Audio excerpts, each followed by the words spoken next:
Muy buenas tardes y bienvenidos a una Open Class de la Universidad Internacional de La Rioja. Hoy tenemos con nosotros a José Miguel Blanco, que es y ha sido durante más de casi 30 años el corresponsal de la agencia EFE en la cobertura de todo lo que es Moncloa, gobierno e información política en ese medio de comunicación.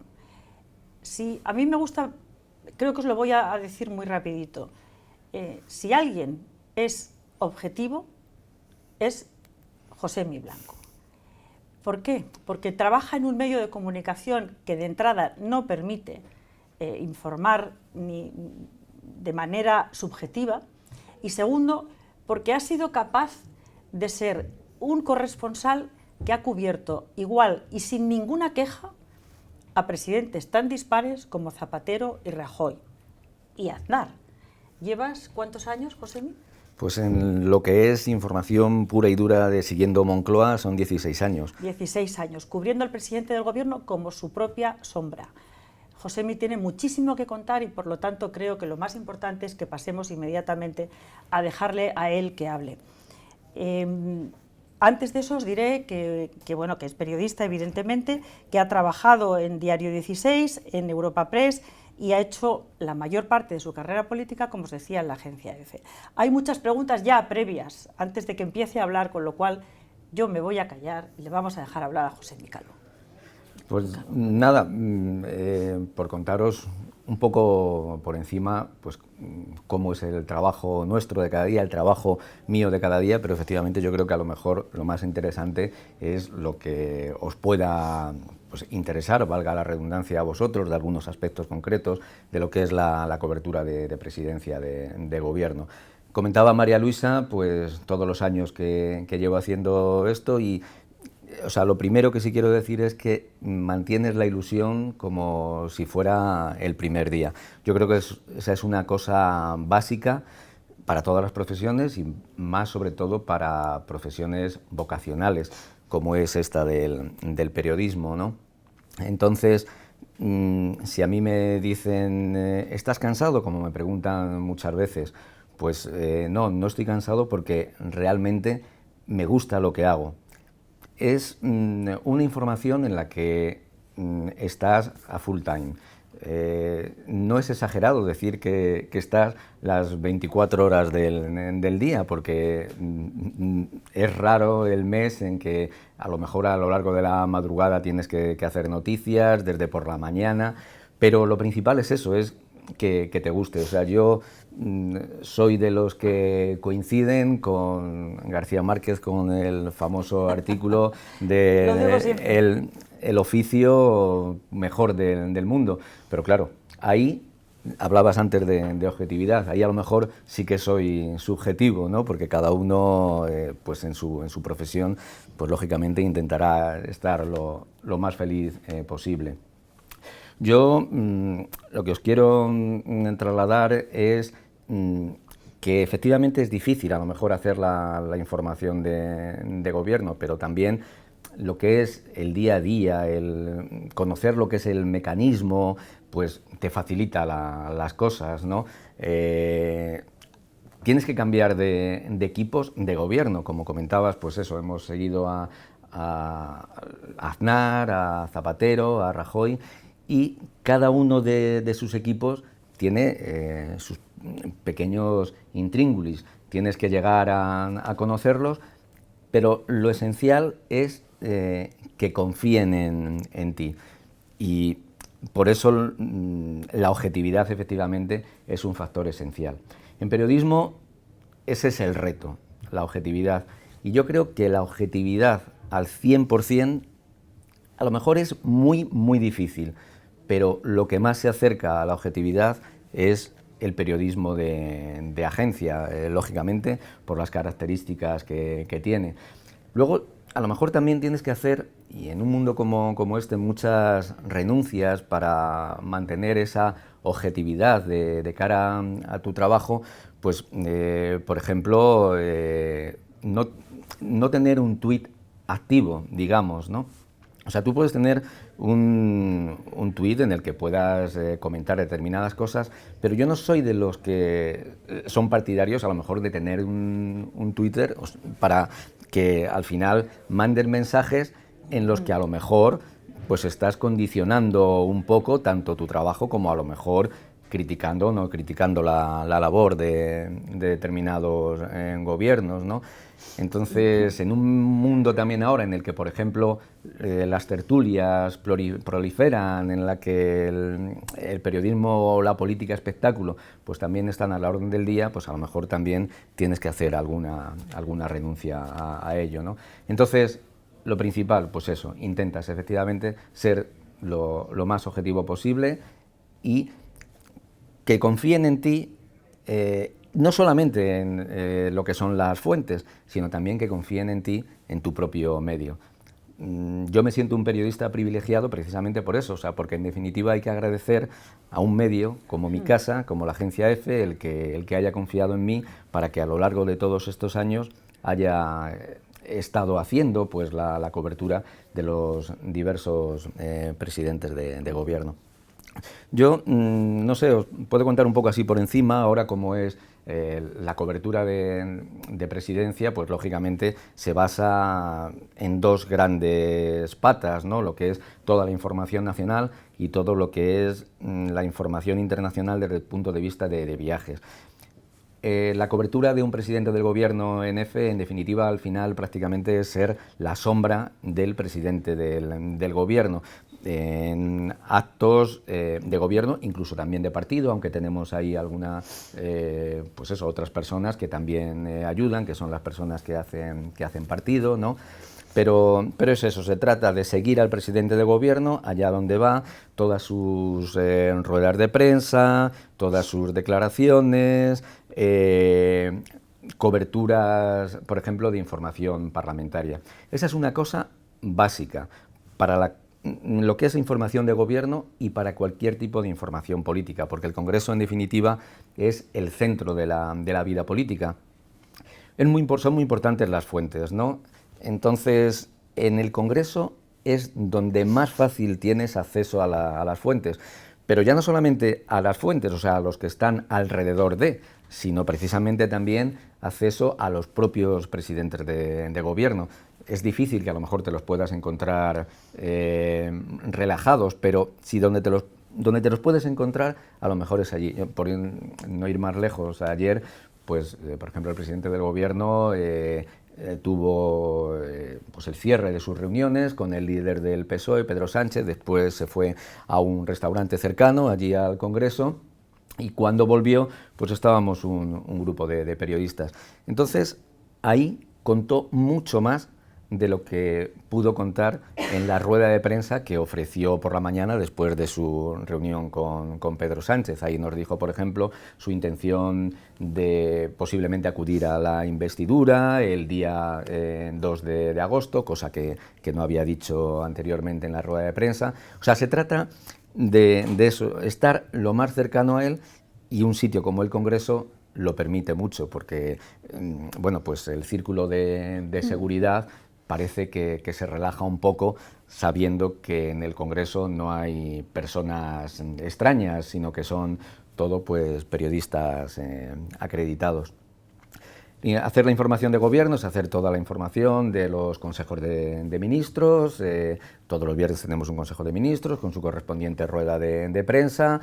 Los jueves están los previos, efectivamente, de qué es lo que van a tratar. Y eso así un poco a grosso modo es como hacemos la información nacional. Y la información de las cumbres, o sea, de los viajes internacionales, pues es también estar prácticamente con él, pues tanto en ruedas de prensa como luego en intentar en la medida de lo posible acercarte, aunque cada vez se intenta alejar más a los periodistas del centro de poder. En definitiva, los periodistas lo que hacemos es poner una lupa sobre el poder, y al poder pues no le gusta muchas veces eso, ¿no? Entonces, en la medida de lo posible intentan alejarte.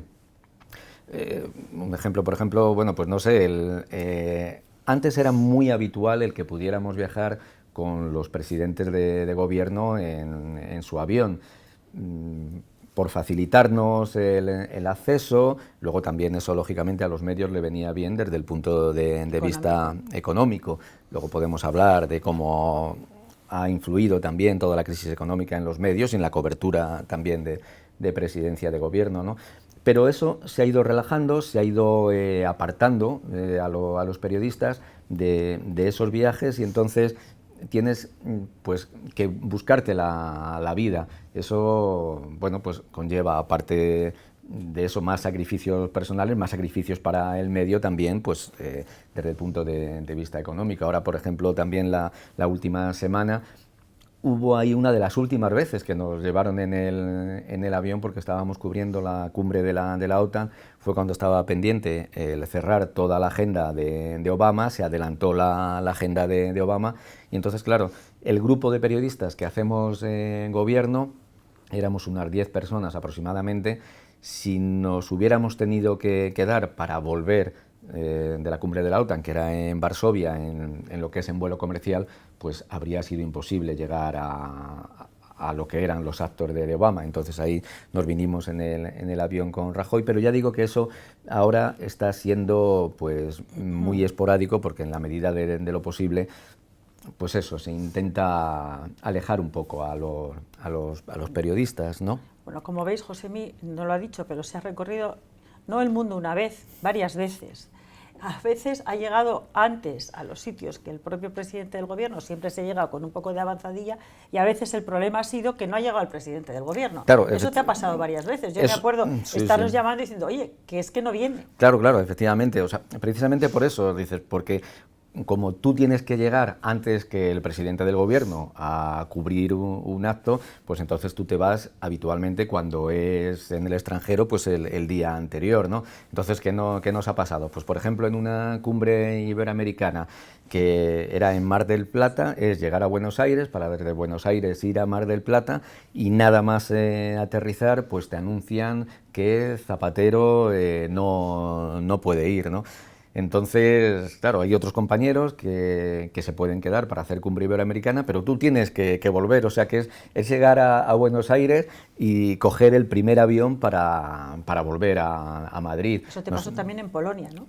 En Polonia, efectivamente. Creo que en Vietnam. En Vietnam también me pasó con el presidente Aznar, que fue porque un problema de salud de su padre. Habíamos llegado ya allí a Vietnam y nada, esto no fue nada más llegar, ya estábamos esperando a que ese día fuera el que llegara, y en el último momento pues no despegó Aznar. Entonces pues eso, hacer todos los cambios, porque claro, si no va un presidente de gobierno y está previsto el que estés allí durante 3 días, no te vas a quedar de vacaciones, ¿no? Entonces lo que tienes que hacer es, pues eso, todos los cambios logísticos que también supone. Y en Polonia también, en Polonia estábamos esperando también una cumbre hispano-polaca a la que iba a ir también el presidente Zapatero, y cuando estábamos cenando, pues eso, nos dijeron, fue justo que estaba en una comisión, la comisión famosa del 11M, acabó muy tarde y se acabó suspendiendo. O sea que nos hemos quedado más de una vez tirados por ahí en el extranjero. Sí, la verdad es que los viajes largos, yo no sé cómo Josemi aguanta, la verdad, pero bueno, en los viajes largos, por ejemplo, como la cumbre del G20 en Brisbane, los hacéis a veces, lo habéis hecho en alguna ocasión, porque no iban todos los medios con los presidentes del gobierno, como decíamos, efectivamente. Sí. Josemi, ¿echas de menos aquellos tiempos en los que ibais en el avión presidencial? ¿Qué se conseguía con esa cercanía con el presidente del gobierno? O, sin embargo, por otra parte, es verdad que es mejor ir suelto porque tienes como menos empatía y ves las cosas con mayor distancia. A ver, desde el punto de vista informativo es mucho mejor el ir en el avión, ¿no?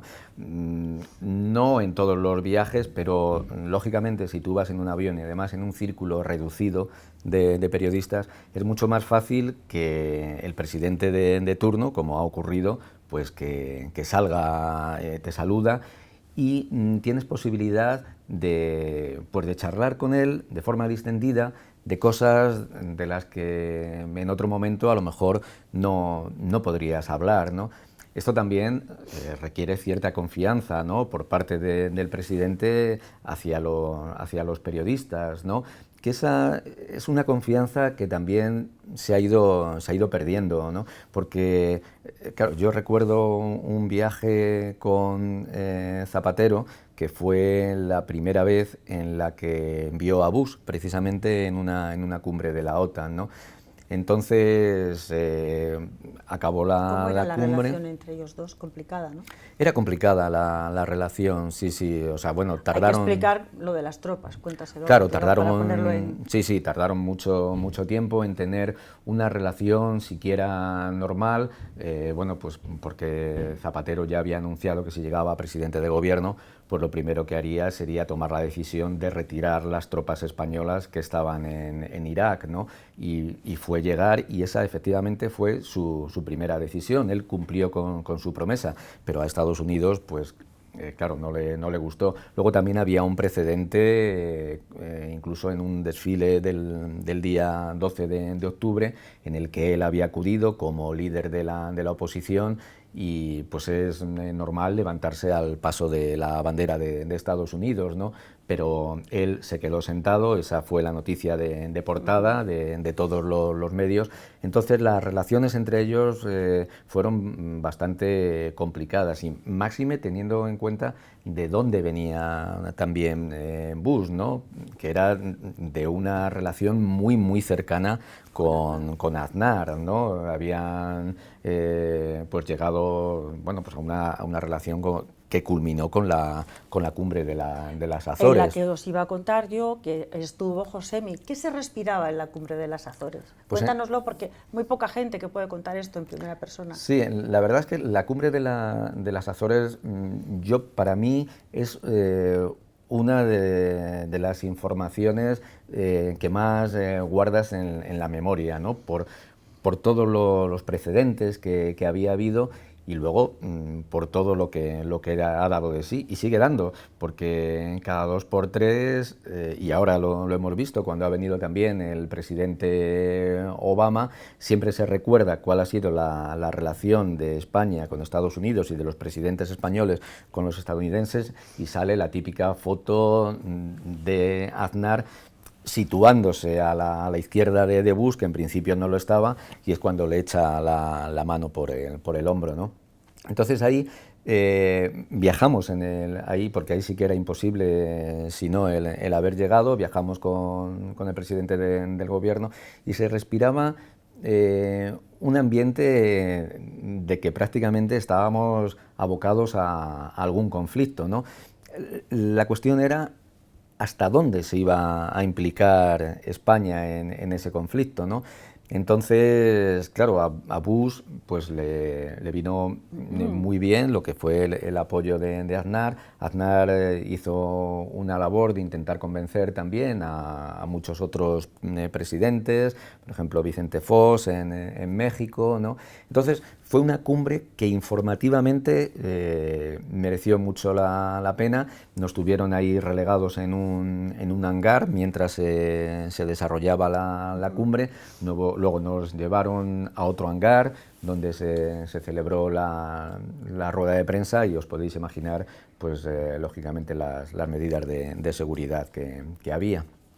Y volviendo antes a lo que os comentaba de la confianza, ¿no?, de los presidentes en los periodistas, en ese viaje de la cumbre de la OTAN que os decía, pues claro, hay cosas que también hay que reconocer que hacemos mal los periodistas, que no les gusta a los presidentes, como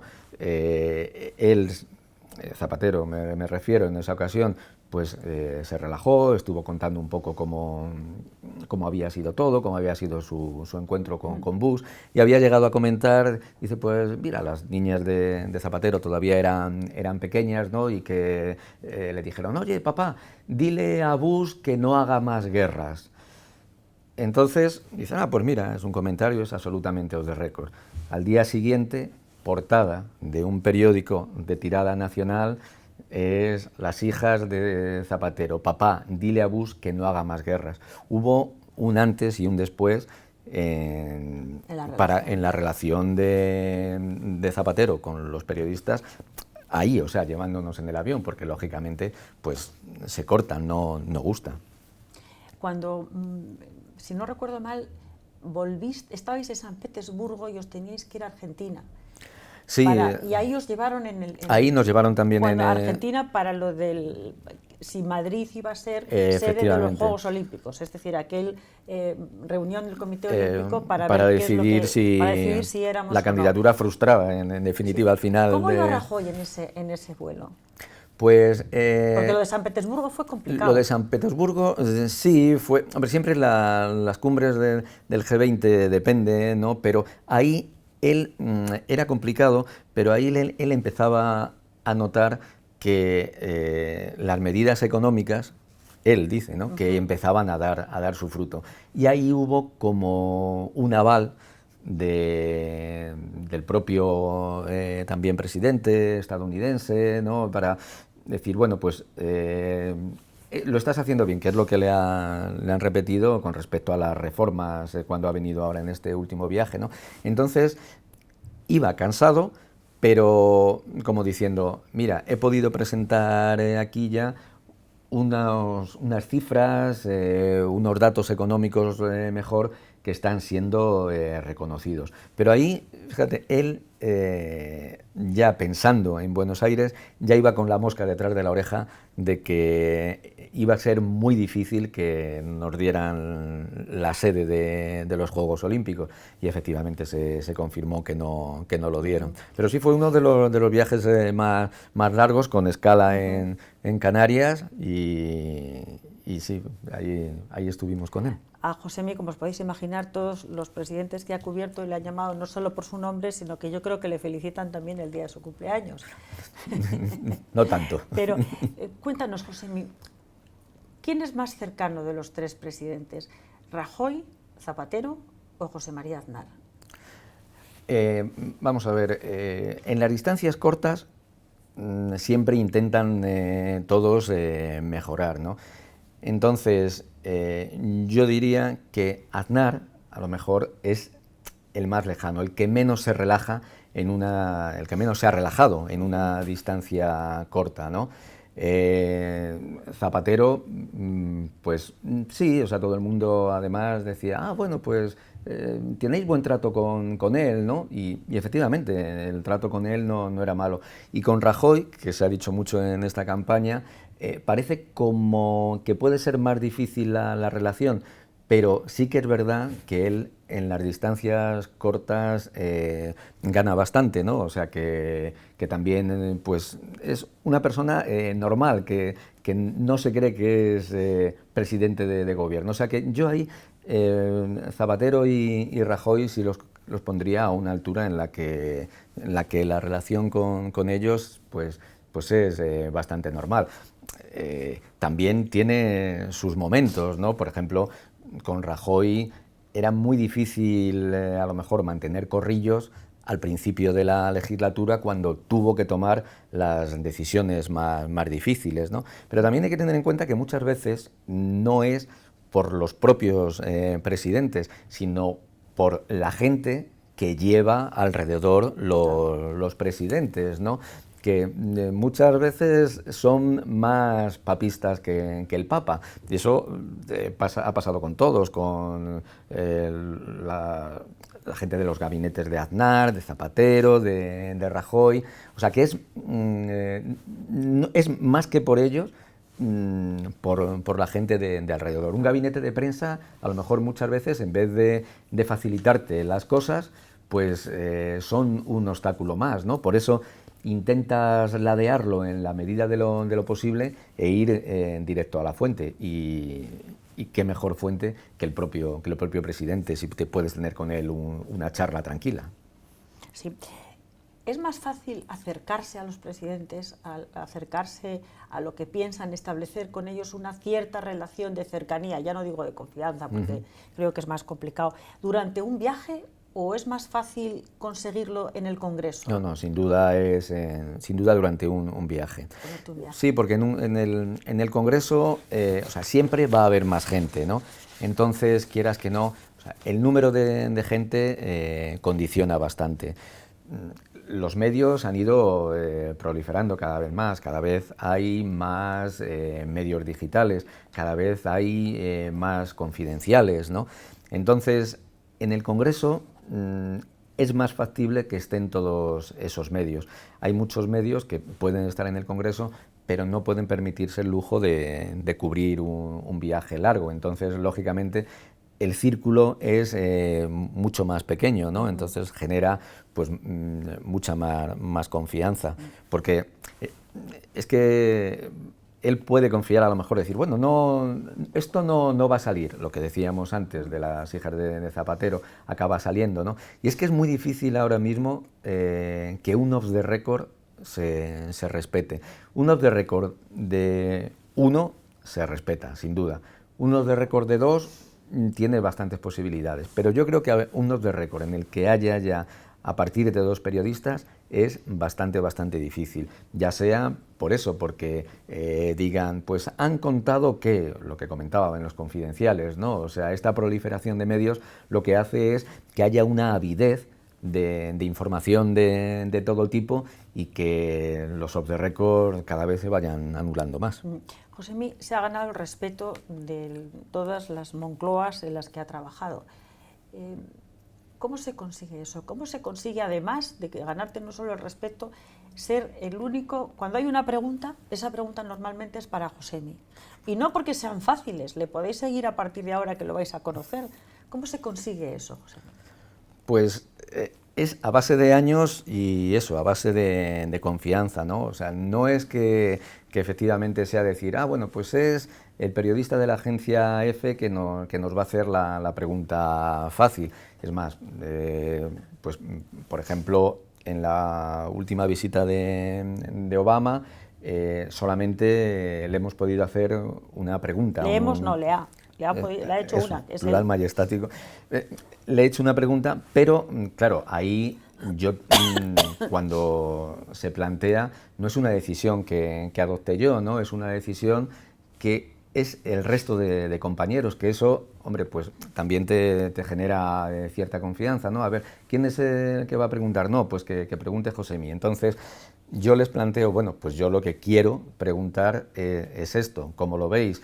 Porque, lógicamente, cuando solamente puede preguntar uno, hay que intentar, pues eso, aunar lo que son los intereses de todo, ¿no? De todos. No suele haber problemas, pero, bueno, hay algunas veces que si alguien dice, bueno, ¿y por qué no preguntamos por tal cosa? Esa es una cuestión también que se somete a debate. Yo no soy el que toma la decisión final de decir, no, pues de esto no se pregunta, sino que es una apuesta en común, ¿no?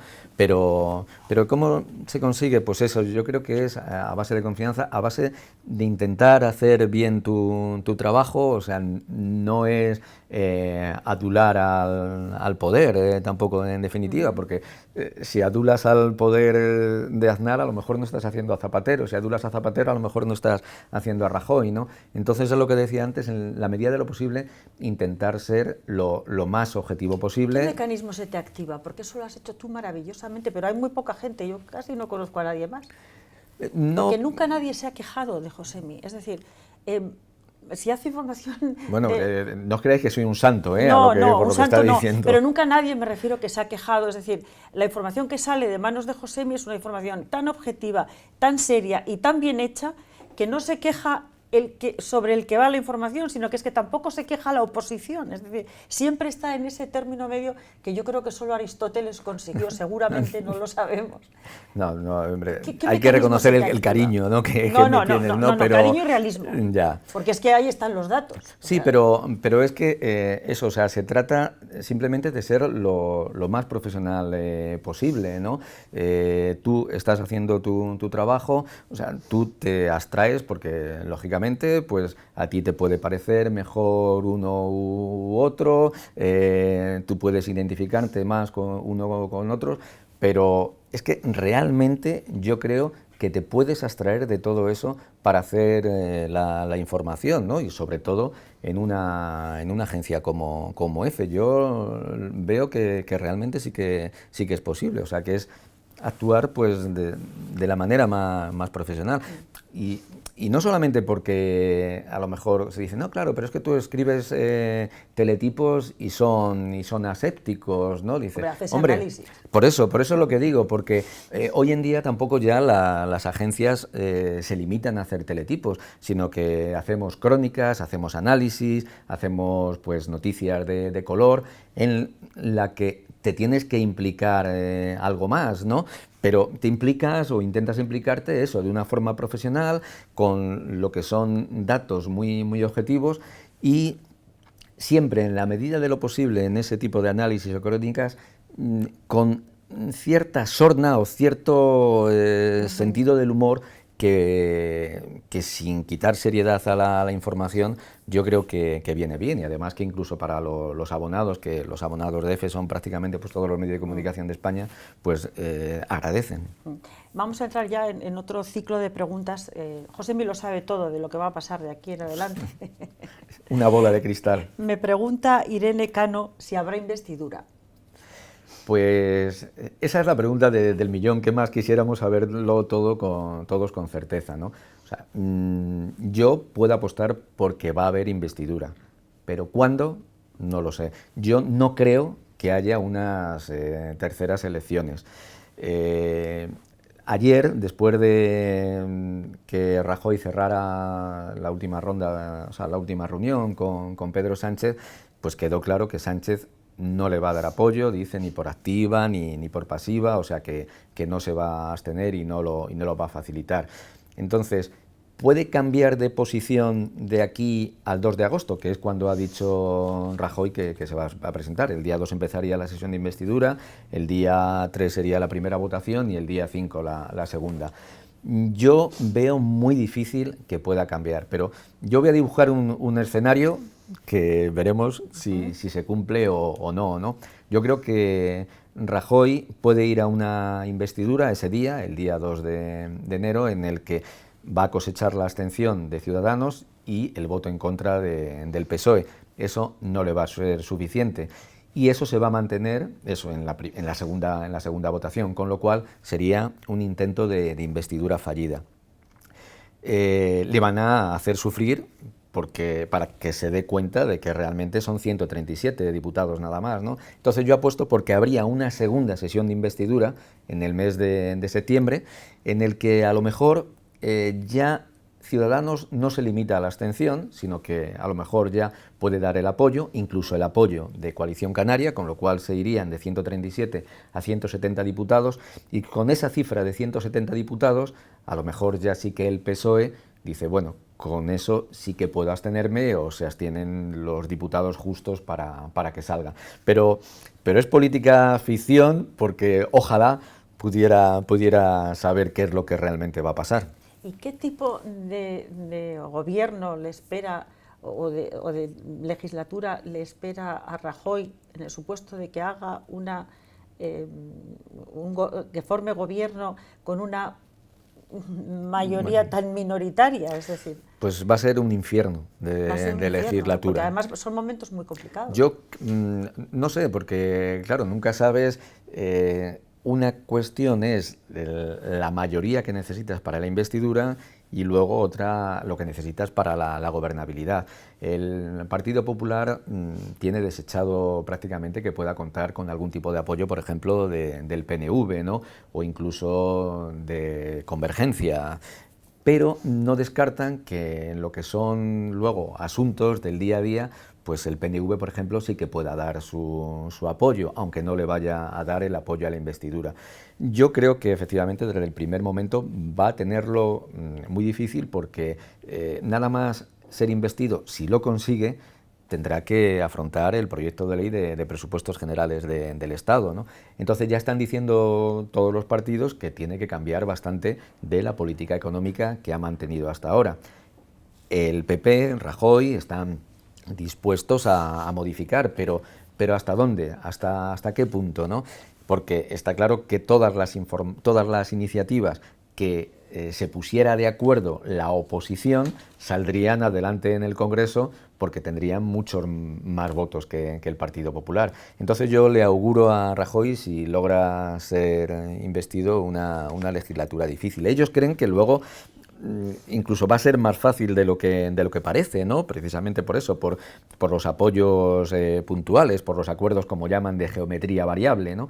Pero va a ser difícil y del tiempo que puede durar, pues no se sabe, porque pueden ser eso, a lo mejor si llega a 2 años y lo ven muy difícil, dependiendo también un poco, porque ahora el problema ya no solamente es la legislatura, sino también qué es lo que va a pasar en cada uno de los partidos políticos, porque están revueltos tanto en el PP como en el PSOE, porque Rajoy seguirá siendo presidente de gobierno, pero lo que da mucha gente por hecho es que ya en unas próximas no sería y ya hay que ir viendo quién es el sucesor, ¿no? Y en el PSOE está el Congreso pendiente para saber si realmente pues Susana Díaz va a dar el paso adelante de intentar disputarle el liderazgo a Pedro Sánchez. ¿Te parece, José, muy realista pensar en un gobierno PSOE-Podemos?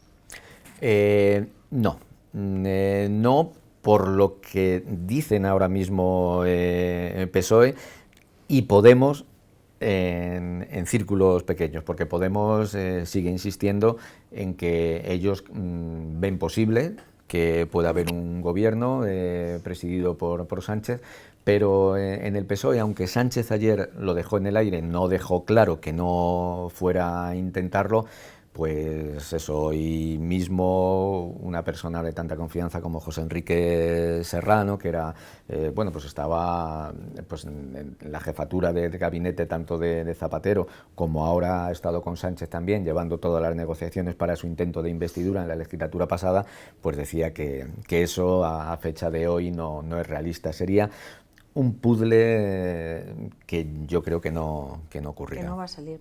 ¿Cuál puede ser la moneda de cambio del PSOE para finalmente abstenerse? Porque supongo que si no vamos a ir a unas terceras elecciones. Pues es difícil que ahora mismo haya una moneda de cambio. Se ha barajado la posibilidad de que a cambio de dar su abstención, que el presidente del Congreso pues siguiera siendo un socialista, igual que Patxi López ha sido en esta última legislatura. Pero eso ahora mismo parece que no está en las negociaciones. Además, se trata de una negociación, la de la mesa del Congreso y la del presidente del Congreso, que es que tiene que decidirse prácticamente ya, porque es el martes de la próxima semana cuando se tiene que elegir en el Congreso. Entonces, desde ahí hasta la sesión de investidura va a haber muchos días de por medio y muchas negociaciones, y a lo mejor parece demasiado cercano esto, ¿no? ¿A quién puede beneficiar unas terceras elecciones? Ya sé que no las quieres contemplar, porque una campaña electoral no queremos agotador. contemplar una más pensando Sí. pensando ya que sé que nos vamos a quedar sin vacaciones ahora, ¿no? O sea, desde un punto de vista de apoyo electoral, yo creo, y los analistas coinciden en que a quien beneficiaría sería al Partido Popular. Porque después de estas segundas elecciones el Partido Popular ha subido, ha llegado a 137 escaños. El PSOE ha conseguido mantenerse ahí en esa segunda posición y ha sido muy castigado Podemos.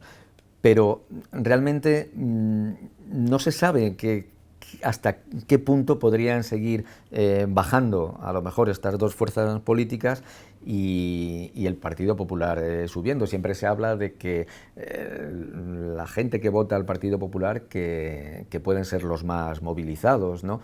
Entonces es muy difícil predecirlo, pero la coincidencia general es que podría beneficiar más al Partido Popular.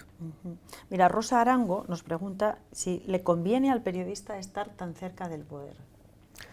Le conviene a la información estar tan cerca del poder, porque lógicamente cuanto más cerca esté el periodista del poder, más información podrá sacar y más información podrá contar, ¿no?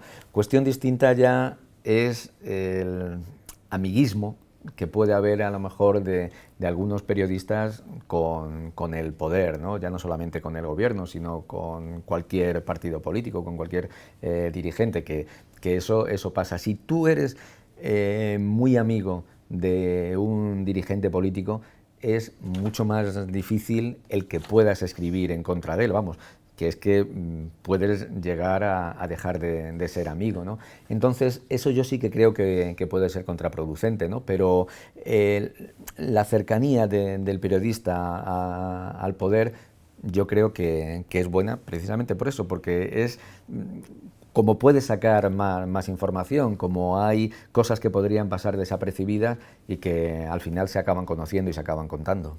José, ¿te has tenido que callar muchas veces historias que sabes porque no te han dejado las fuentes contarlas? Sí, sí, muchas veces. ¿Y has visto luego esa información publicada por otro medio con menos Alguna vez ha ocurrido, sí, a lo mejor te han contado alguna cosa que a los 2 o 3 días sí que ha salido, ¿no? Entonces, claro que te da mucha rabia, ¿no? Coraje. Pero es eso, sobre todo si es una fuente, es una persona concreta que te dice, pero por favor, esto no lo cuentes, sabes que si tú lo cuentas es una fuente que pierdes, ¿no?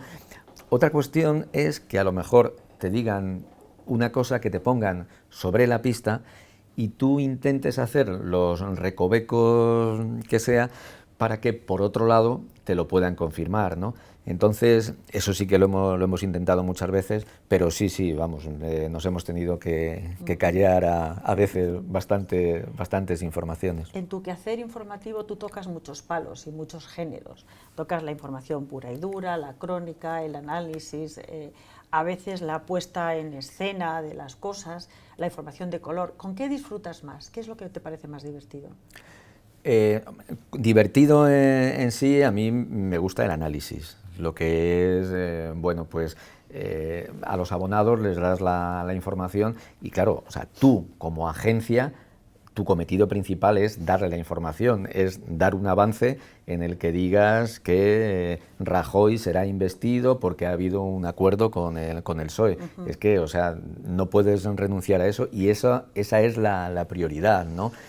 Pero luego lo que es el análisis, pues te deja más libertad, no solamente a la hora de escribir, que muchas veces, ¿no?, como dicen que los periodistas que somos escritores frustrados, ¿no?, sí, sino también pues para intentar aportar una serie de claves al lector, de decir, bueno, pues ¿por qué a lo mejor ha ocurrido esto?, ¿no? O sea, es una especie de compendio en el que cuentas toda la información, pero explicas el por qué, ¿no? Que esa es una cuestión que antes no hacían tanto las agencias, que se limitaban, pues eso, a lo que es la noticia pura y dura, pero es que ahora lo demandan los medios, cada vez hay lógicamente más competencias, con los medios digitales además tienes que estar renovando de forma continua los contenidos, y este tipo de análisis pues les viene muy bien. Sí. Josemi es uno de esos periodistas al estilo americano, es decir, un periodista senior que sigue haciendo información en la calle, que sigue haciendo información política, que sigue en los circuitos del poder más directos. Josemi, ¿por qué? Josemi podría haber sido lo que quiera, podría haber sido a estas alturas me va a sonrojar, director de lo que haga falta. No, a mí siempre me ha llamado muchísimo la atención. Es un magnífico periodista al cual le llama la información, solo y en exclusiva. No quiere tener más poder que el gran poder que ya tiene con lo que escribe, ¿no? ¿Cómo lo sientes eso? Pues por lo que comentaba al principio, o sea, yo me encuentro muy a gusto haciendo la información. Yo no lo cambiaría por nada, ¿no? O sea, disfrutas, estás en el día a día, ver las cosas desde la redacción pues está muy bien, tienes además que organizar, pero te pierdes matices que estar viviéndolo cerca pues es muy importante, ¿no? Es una experiencia ya no solo profesional, es que es una experiencia vital. Yo tengo que agradecer a EFE, a otros medios también en los que he estado, el poder haber conocido personas que no habría conocido de otra forma, haber conocido lugares que no habría podido conocer, ¿no? Vivir de cerca situaciones, pues eso, situaciones complicadas, situaciones duras, porque han sido muchas informaciones, las manifestaciones por Miguel Ángel Blanco, las manifestaciones por el 11M, recuerdo el funeral de las víctimas del Jazz 42, que eran más de 60 víctimas mortales, que la verdad es que son escenas tremendas, ¿no? Entonces, pero todo eso te aporta, son vivencias personales y es una experiencia personal que a día de hoy no cambiaría por nada. Tenemos que ir terminando, pero me gustaría que me dijeras muy brevemente qué Moncloa ha sido la más difícil de cubrir de las tres que tú has hecho. La de Zapatero, la de Aznar, la de Zapatero o la de Rajoy. Desde el punto de vista de acceso a la información, la de Rajoy. La de Rajoy ha sido la más difícil. La más difícil de cobertura, de acceso a la información, ha sido la más complicada. Con Aznar, la verdad es que hay que reconocer que tuvo muy buenos equipos de comunicación, ¿no? Luego, paradójicamente también, al final se le critica que fue precisamente por la comunicación, por lo que no siguió adelante el proyecto Aznar de la mano de Rajoy, ¿no? Pero ha sido muy difícil porque, como comentaba antes, los primeros años de la legislatura de Rajoy, con toda la crisis económica, pues estaba el presidente mucho más en una burbuja, ¿no? Le tenían, pues eso, como mucho más cerrado. Claro, el típico recurso del plasma, ¿no? Como se decía, que eso se ha ido dejando, y luego decían en prensa de Moncloa, no, pero no es verdad, si da muchas ruedas de prensa, y es verdad que daba ruedas de prensa, ¿no? Pero en lo que es el acceso a la información sí que es verdad que ha sido el más complicado. Dime una cosa que recuerdes, una cobertura que recuerdes con especial cariño. Pues mira, una cobertura, por ejemplo, dos coberturas, pero con el mismo protagonista, del Papa. Hubo sendas audiencias de Aznar en su momento, después con Zapatero, entonces pues ¿Con ahí... un santo? Efectivamente, o sea, mi madre tiene ahí en su casa la foto en la que estoy dándole la mano a Juan Pablo II con Aznar, y otra a Juan Pablo II con Zapatero, y eso es lo que digo, ¿quién me iba a decir a mí que iba a tener una foto con un santo? Entonces eso lo guardas con especial cariño. Bueno, como podéis ver, José Miguel es efectivamente un tipo capaz de ser objetivo siempre. Bueno, siempre no sé. ¿Serías capaz de ser igualmente objetivo con información del Real Madrid? Iba a ser muy difícil. Ahí esa sí que era mi aspiración, ser jefe de prensa del Real Madrid, sería todo lo subjetivo que pudiera. Bueno, pues aquí llegamos al final, José. Te agradecemos enormemente que hayas puesto luz un poquito y que espero que hayas encandilado a alguno de nuestros alumnos que se han conectado a esta Open Class a pensar que igual te van a quitar el puesto algún día. Pues llegará el momento. Se puede y merece la pena. Muchas gracias por conectaros. José, muchísimas gracias. Nada, muchísimas gracias a vosotros, y aquí estamos para lo que queráis. Muchas gracias. Buenas tardes.